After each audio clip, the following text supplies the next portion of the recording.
Hello friends, social science study room में आपका स्वागत है। आज हम कुछ एमसीक्यू करेंगे। ये है एनआईएस का चैप्टर नंबर 9, ज्योग्राफी का चैप्टर है, भारत का भौतिक भूगोल। ठीक है, तो चैप्टर के अंदर जो एमसीक्यू होते हैं वो करेंगे, जो सिर्फ एनआईएस के लिए नहीं, बाकी के कॉम्पिटिशन एग्जाम के लिए भी बहुत ही हेल्पफुल है।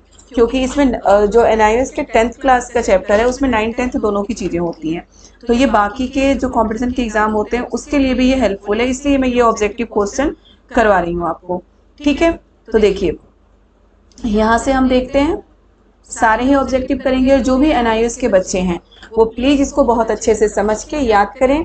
चैप्टर भी मेरे चैनल पे डला हुआ है, क्योंकि अब जो एनआईएस के जो क्वेश्चंस आ रहे हैं, जो पेपर हो रहा है उसमें 20 नंबर के सिर्फ ऑब्जेक्टिव होता है, तो उनको अच्छे से समझना और याद करना जरूरी है।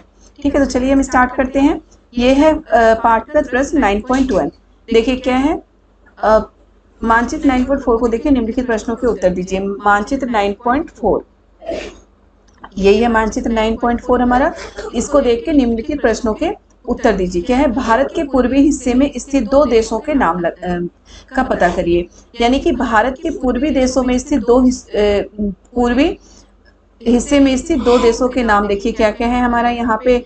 पूरब, पूरब ये है पूरब हमारा, तो हम आंसर भी यहाँ पे हमारा है क्या है, भारत के पूर्वी देशों में स्थित दो देशों के नाम पूर्वी में क्या है, बांग्लादेश और म्यांमार। ठीक है, तो 9.1 का आंसर हमारा यहाँ पे है बांग्लादेश और म्यांमार। ओके, अब क्वेश्चन नंबर 2 क्या है, भारत के पूर्वी और पश्चिमी किनारों पर स्थित दो समुद्रों, यहाँ पे हमारा समुद्रों होगा, जो समुद्रों लिख दिया गया है, दो समुद्रों के नाम बताइए। भारत के पूर्वी और पश्चिमी, यानी कि भारत के पूरब और पश्चिम, तो देखिए यहीं पे दिख रहा है बंगाल की खाड़ी और अरब सागर। ठीक है, आंसर हमारा यहाँ है बंगाल की खाड़ी और अरब सागर। भारत के पूरब और पश्चिम में दो समुद्र हैं, बंगाल की खाड़ी और अरब सागर। ओके, फिर हम देखते हैं क्वेश्चन नंबर 3 हमारा कौन सा है, कौन सा देश पाक जल संधि द्वारा भारत से जुड़ा हुआ है। तो मैं कई बार ये आपको बता चुकी हूँ कि पाक जल संधि द्वारा जो हमारे भारत से जुड़ा हुआ है वो है श्रीलंका। ठीक है, पाक जल संधि से आप बिल्कुल भी कंफ्यूज मत होइएगा कि पाक जल संधि का मतलब पाकिस्तान। पाक जल संधि, जहाँ पे जल संधि की बात होती है यानी कि जल से जुड़ा हुआ, तो श्रीलंका जो है भारत से पाक जल संधि से जुड़ा हुआ है। देखिए यहाँ पे ऑप्शन हमारा दिया गया आंसर श्रीलंका। ओके, तो चलिए क्वेश्चन नंबर 4 हम देखते हैं क्या है, भारत के दो देशों के मध्य सीमा का नाम लिखिए। भारत के साथ दो देशों के मध्य सीमा का नाम लिखिए। भारत के साथ दो देशों के मध्य सीमा का नाम क्या है,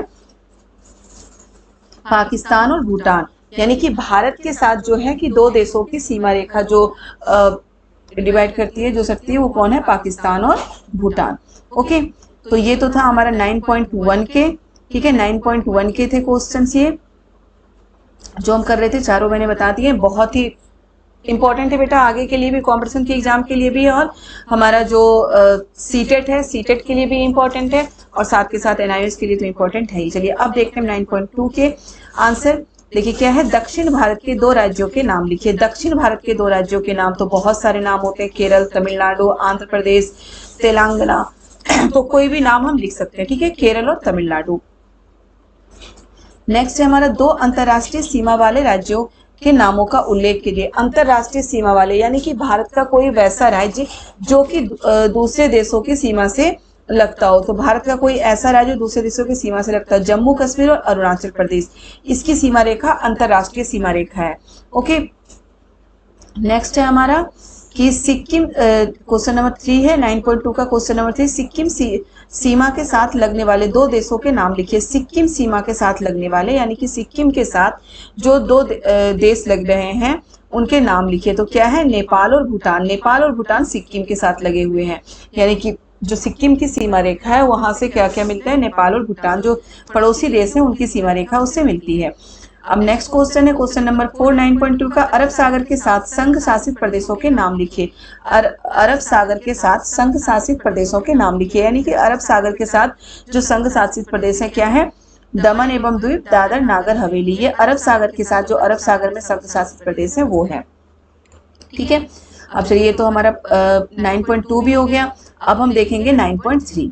9.3 देखिए कि क्या है, सबसे पहला हिमालय की 3 श्रेणियों के नाम लिखिए। तो हिमालय की 3 श्रेणियां कौन कौन सी हैं, तो आंसर भी मैं यहाँ पे कि हिमालय की 3 श्रेणियां कौन है, हिमाचल, हिमाद्री और शिवालिक। क्या है? हिमालय की 3 श्रेणियां, हिमाचल, हिमाद्री और शिवालिक। ओके, ये है हमारा 9.3 का क्वेश्चन नंबर फर्स्ट का आंसर। अब है 9.3 का क्वेश्चन नंबर सेकंड। देखिए क्या है, मानचित्र संख्या 9 पता कीजिए क्या है। नंगा पर्वत और नंदा देवी किस राज्य में स्थित है? नंगा पर्वत और नंदा देवी किस राज्य में स्थित है? तो 9.3 का जो आंसर है हमारा कहाँ पे है? जम्मू और कश्मीर में। कहाँ पे स्थित है? जम्मू और कश्मीर में। ठीक है,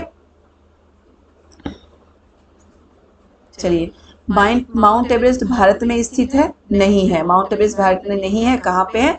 माउंट एवरेस्ट नेपाल में है।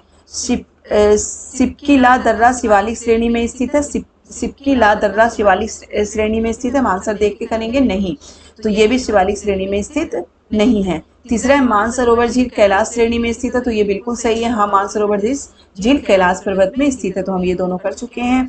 अब क्वेश्चन नंबर 3 देखते हैं। उन देशों के नाम लिखिए जिनमें महान हिमालय स्थित है। उन देशों के नाम लिखिए जिनमें महान हिमालय स्थित है। यानी कि हिमालय भारत के उत्तर में है बेटा, लेकिन कौन कौन देशों में महान हिमालय है? तो कहाँ है? पाकिस्तान, भारत, नेपाल और भूटान। महान हिमालय यानी कि हिमालय की जो श्रेणी है ऊपर से ये कहाँ जाती है? पाकिस्तान, भारत, नेपाल और भूटान, यहाँ पे महान हिमालय स्थित है। ठीक है, अब नेक्स्ट क्वेश्चन है, दो पूर्वांचल पहाड़ियों की पहचान कीजिए। क्या है? दो पूर्वांचल पहाड़ियों की पहचान कीजिए। देखिए आंसर हमारा यहाँ पे है, दो पूर्वांचल पहाड़ियों की पहचान की। क्या है? पटकोई और मीजो पहाड़ियां। ये कौन सी पहाड़ियां हैं? पूर्वांचल पहाड़ियां हैं। ओके, तो चलिए हम 9.4 के अब देखते हैं। 9.4 में क्या है? डेक्कन ट्रैप कैसे बना है? डेक्कन ट्रैप कैसे बना है? तो 9.4 क्या है? ज्वालामुखी विस्फोट के कारण बना है डेक्कन ट्रैप। क्या है? डेक्कन ट्रैप कैसे बना है? ज्वालामुखी विस्फोट के कारण। ठीक है, नेक्स्ट है तटीय मैदानों के किसी भी दो आर्थिक गतिविधियों को बताइए। तटीय मैदानों के किसी भी दो आर्थिक गतिविधियों को बताइए। तो तटीय मैदानों में क्या होता है? कृषि होती है। ठीक है, जहाँ पे मैदानी भाग है वहां तो कृषि होगी। सबसे पहली गतिविधि यही हो गई। क्या है? कृषि। देखिए सबसे पहली गतिविधि है कृषि। मत्स्य पालन, चूंकि वो तटीय प्रदेश है, तटीय प्रदेश यानी कि समुद्र के किनारे का तटीय प्रदेश है, तो मत्स्य पालन भी होगा। व्यापार और वाणिज्य, मैदानी क्षेत्रों में व्यापार और वाणिज्य भी बहुत ज्यादा होता है। तो 2 पूछा गया था, कोई भी 2 आप लिख सकते हैं, ये आपको याद रखना है। ओके, नेक्स्ट है अंडमान निकोबार द्वीप समूह पर्यटकों को क्यों आकर्षित करता है? अंडमान और निकोबार द्वीप समूह पर्यटकों को क्यों आकर्षित करता है? तो बेटा अंडमान और निकोबार द्वीप समूह के बारे में तो पहले आप जान लीजिए कि जो अंडमान एवं निकोबार द्वीप समूह है ये कहाँ पे है?